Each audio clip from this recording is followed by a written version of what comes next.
Hello everyone. मैं हूं सत्यप्रकाश गुप्ता और आपका इस यूट्यूब चैनल पर स्वागत करता हूं। मैं आज आपके लिए 21 रुपये का डेब्ट फ्री और मजबूत फंडामेंटल वाला पेन स्टॉक लेकर आया हूं, जिसमें रिलायंस जियो का अधिग्रहण है, जो ब्रॉडबैंड सर्विस और केबल टीवी सर्विस प्रोवाइडर है। मैं बात कर रहा हूं Hathway cable and Datacom limited की। आगे बढ़ने से पहले वीडियो को लाइक करें, शेयर करें और चैनल को सब्सक्राइब करें, और नए अपडेट्स पाने के लिए बेल आइकन प्रेस करें। सबसे पहले कंपनी के बारे में आइए जान लेते हैं कि कंपनी करती क्या है। हैथवे केबल ये Datacom engaged in distribution of internet service through cable and has strategic stake in entities engaged in cable television business.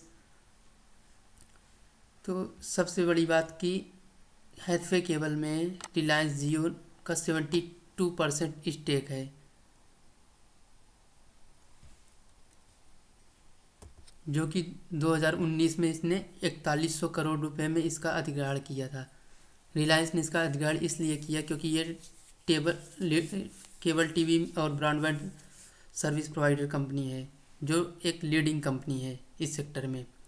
तो रिलायंस जियो अपने ग्रोथ के लिए इसको 4100 करोड़ में अधिग्रहण किया। अब बात कर लेते हैं कि इनके पास केबल टीवी में कितने सब्सक्राइबर हैं। तो आप देख सकते हैं कि Hathway is one of the leading cable TV and broadband service provider, having a 5.5 million home passes and 0.97 million subscriber base.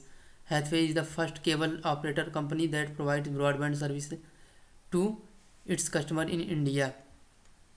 Cable TV business से इनका रिवेन्यू बात कर लेते हैं तो 64.5% का रिवेन्यू केबल टीवी से। The company through its wholly owned subsidy Hathway digital limited is one of India's largest MCOs with nationwide subscribers across regions. The company caters to a 5.5 million digital cable TV subscriber base. They also have 27 in-house channel, and as of March 2020, the company had 319,000 subscribers and 5.5 million set boxes, and provides 50 in-house channels and 10 value added services. Broadband में इनका 35% revenue broadband service से आता है। The company is one of the leading broadband player in India with a subscriber base of 0.97 million across 16 major cities, and their average bandwidth consumption stood at 1.04 Mbps with an average data consumption of 188 GB per month. Pan India presence इनका क्या है? Hathway holds a pan-India ISP license, and the company has an extensive network connecting and 6 million digital cable households, and provides its service across 350 plus cities and major towns across India. GTPL Hathway is leading cable TV and broadband services company with leadership in the state of Gujarat and West Bengal, and have more than 8 million subscribers.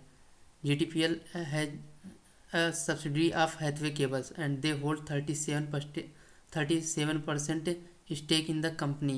आप देखते होंगे GTPL Hathaway एक अलग इनकी subsidiary company है। High standard infrastructure, the company has 6 primary head and 7 secondary head and networks, and a network of approximately 35,000 kms of optical fiber and coaxial cable providing cable services to 5.55 million viewers. सारी कंपनियां optical fibres के लिए, जो जितनी telecom कंपनियां हैं 5G के लिए ब्रॉडबैंड सर्विसेज लगा रही हैं हर जगह, क्योंकि अब गाँव तक कनेक्शन देना है, और ये गवर्नमेंट भी चाह रही है और कंपनियां इसमें लगी हुई हैं। और जिसमें आप जान रहे हैं कि रिलायंस जियो किस तरीके से लगा हुआ है। Strategic importance to R Jio business, Hathway business is operationally integral to the vision of RJO's fiber to the home business. The core business functions of Hathway and RJO are integrated, and this will provide more efficiency in the operation of the company.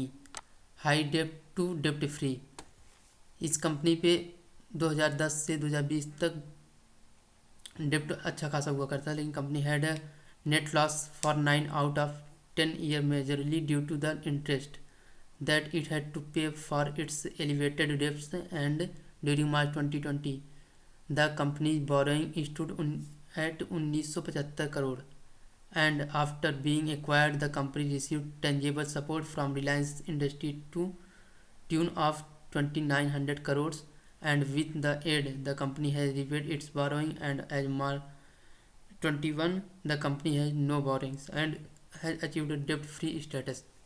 Company के पास एक time पे बहुत भारी भरकम 1975 करोड़ का डेप्ट हुआ करता था, लेकिन जब रिलायंस ने इसका एक्वायर किया तो आज कंपनी डेप्ट फ्री हो चुकी है। अब हम बात कर लेते हैं कंपनी के पी वगैरह, देख लेते हैं कि कंपनी का फंडामेंटल क्या है। 3859 करोड़ का मार्केट कैप है इनका, 21.8 रुपये करेंट प्राइस चल रहा है। बुक वैल्यू इनका 23 है, जो कि बहुत अच्छी बात है कि मतलब इनके पास असेट के हिसाब से 23 रुपये इनकी वैल्यू है, लेकिन ये 21.8 पे भी मार्केट चल रहा है इनका। और इनका इंट्रिंसिक वैल्यू है 20 रुपये। हाई ये 35.3 का लगा चुके हैं, 19.6 का लो लगा चुके हैं। कंपनी डिविडेंड नहीं देती है, फेस वैल्यू 2 है, ROE 5.16 है और रोस 5.33 है। स्टॉक पी 18.1 है इस टाइम पे। सेल्स ग्रोथ 8.78% था, जो कि 3 ईयर में 4.11% हुआ, डिक्रीज हुआ। सेल्स 1770 करोड़ का है, OPM 24.6%। प्रॉफिट आफ्टर टैक्स इस क्वार्टर में इनको 214 करोड़ का हुआ है। सेल्स क्वार्टर 448 करोड़ था। डेप्ट 0 है। अभी कंपनी अपने 0.95 बुक वैल्यू पे चल रही है। EPS इनका 1.14 है। प्रमोटर की होल्डिंग 75% है। इस स्टॉक के न भागने का एक कारण यही है कि इसमें प्रमोटर की होल्डिंग बहुत ज़्यादा है। ओवरऑल बात करें तो कंपनी का फंडामेंटल बहुत ही स्ट्रांग है और प्रमोटर खुद रिलायंस इंडस्ट्री है और रिलायंस जियो। रिटेल आप इन्वेस्टर सब जानते हैं कि किस तरीके से 4G में अपने आप को किंग बनाया और उसी तरीके से 5G और ब्रॉडबैंड सर्विसेज में भी आएगा। कंपनी के कंपनी का भविष्य अच्छा है, कंपनी आने वाले समय में अच्छा ग्रोथ करेगी।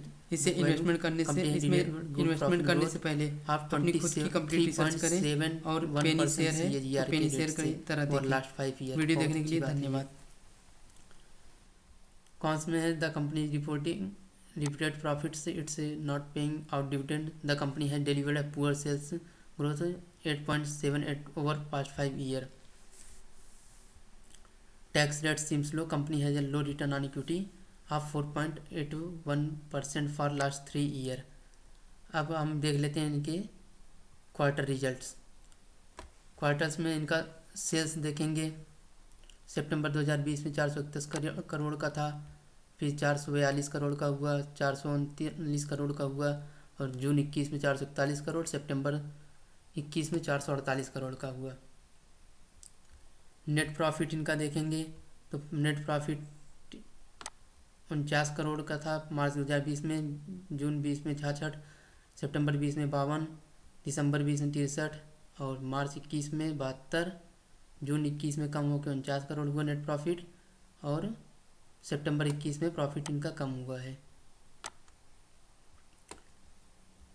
EPS भी इनका प्रॉफिट कम होने के कम हुआ तो EPS भी डाउन होगा, जिसके कारण से 0.11 का EPS आ गया है। अब हम बात कर लेते हैं इनके एनुअल रिजल्ट्स का, इनका एनुअल रिजल्ट कैसा है। तो एनुअल रिजल्ट इसमें देखेंगे,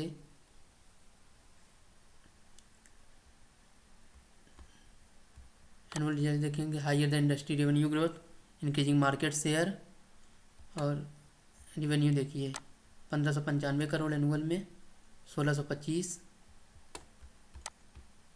2076 करोड़, उसके बाद 1949 करोड़, 21 में इनका रेवेन्यू डाउन हुआ है।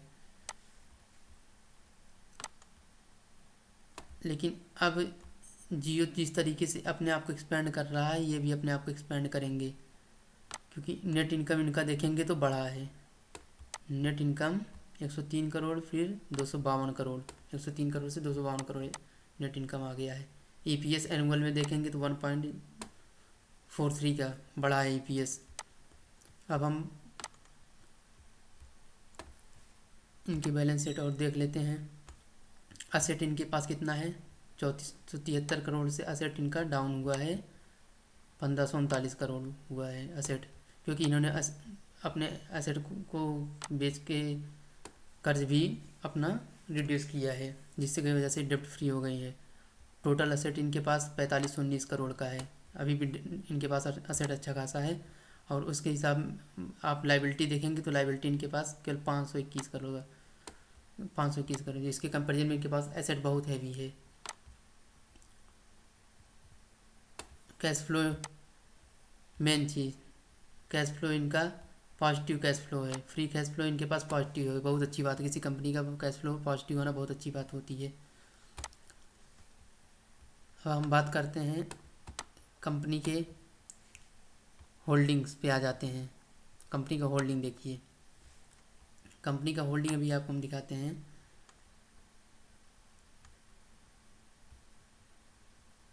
प्रमोटर के पास 75% की होल्डिंग है, FII की होल्डिंग है 6.29% की, DII की 5.71% की है और पब्लिक की 13% की। यही कारण है कि इसमें कम पब्लिक होने के कारण इस स्टॉक में रैली अधिकतर नहीं होती है। लेकिन इसमें आपको मैं एक अच्छी चीज़ दिखाता हूँ कि इसमें होल्डिंग में FII की होल्डिंग में देखेंगे तो गवर्नमेंट ऑफ सिंगापुर का 1.79% का स्टेक है, जो कि जून 2021 में ये स्टेक लिया गया है, ये उस रिजल्ट का है। उसके पहले तक इनकी होल्डिंग नहीं थी, ना तो गवर्नमेंट पेंशन फंड ग्लोबल की ही होल्डिंग थी। इन दोनों लोग की होल्डिंग नहीं हुआ करती थी पहले जून 2021 से पहले, लेकिन इन्होंने नया स्टेक इसमें लिया है। तो ये ऐसे तो स्टॉक को ले नहीं लिए होंगे, ज़रूर इसमें कुछ दम है, इसीलिए लिए हैं ये स्टॉक। हम इसकी निफ्टी चार्ट देख लेते हैं। निफ्टी पे देखेंगे चार्ट तो ये कभी 76 रुपये हुआ करता था, जिसके बाद इन्होंने 5:1 में स्प्लिट किया। इस टाइम पे स्टॉक आपको 21 रुपये में चल रहा है। तो इसके पास अभी करंट सपोर्ट है जो 19 रुपये, करंट सपोर्ट इनका 19 रुपये 62 पैसे का है सपोर्ट। और अभी इनके पास यहाँ पे रजिस्टेंस बन रहा है 23 रुपये 52 पैसे के पास रजिस्टेंस बन रहा है।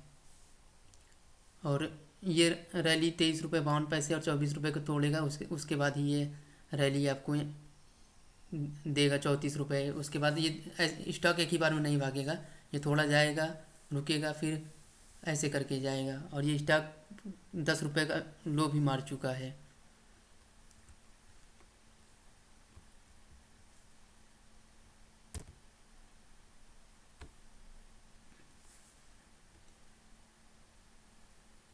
ओवरऑल बात करें तो कंपनी का फंडामेंटल बहुत ही स्ट्रांग है और प्रमोटर खुद रिलायंस इंडस्ट्रीज है और रिलायंस जियो। आप सब जानते हैं कि किस तरीके से 4G में अपने आप को किंग बनाया और उसी तरीके से 5G और ब्रॉडबैंड सर्विसेज में भी आएगा। कंपनी का भविष्य अच्छा है, जिसके कंपनी आने वाले समय में अच्छा ग्रोथ करेगी। इसमें इन्वेस्टमेंट करने से पहले अपनी खुद की कंप्लीट रिसर्च करें और पेनी शेयर है तो पेनी शेयर की तरह देखें। वीडियो देखने के लिए धन्यवाद।